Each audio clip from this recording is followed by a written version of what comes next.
So I want to talk about some continuity clarity and some properties associated with continuity. First of all, a set is compact if it's closed and bounded. So we do have that. Here's my first assertion. A continuous image of a compact set is compact. So a continuous image of a closed and bounded set got to be closed and bounded.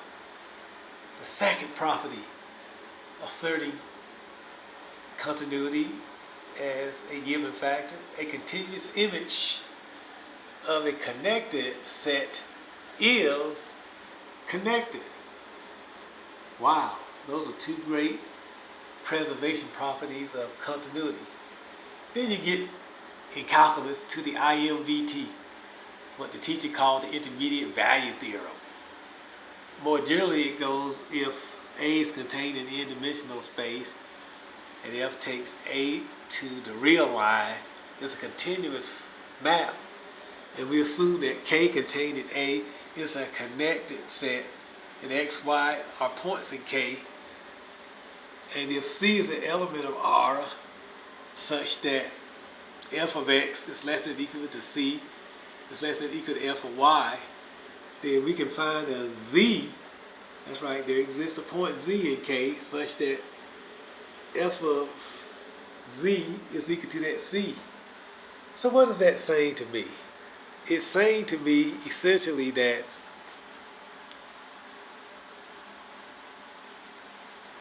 really an interval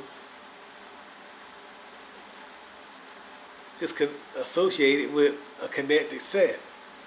So in particular, what is an interval? On the real line, let's call set I and R to be an interval.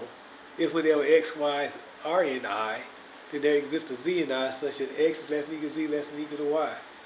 Okay? Well, that's a cute definition. So on the real line, what you're telling me that since an interval is a connected set, that a continuous image of an interval is an interval. Hence, we get this intermediate value theorem that says that we take connected sets to connected sets. In particular, we take intervals to intervals.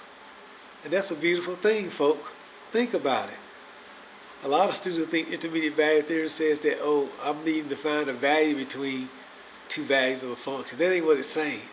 If you look at this intermediate value theorem, you look at the definition of an interval, all the intermediate value theorem is allowing us to establish the fact is that the continuous image of an interval on the real line will be an interval. That's all it's letting us do.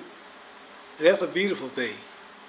Because as long as I can get that intermediate value, then I'm pushing together connectedness. And that's my continuity clarity for the day. It's just a brief anecdote. Sometimes the teacher doesn't explain really what's going on, but all the intermediate value theorem is letting you know is that you can take an interval to an interval on a continuous map. Isn't that a beautiful thing? Voila.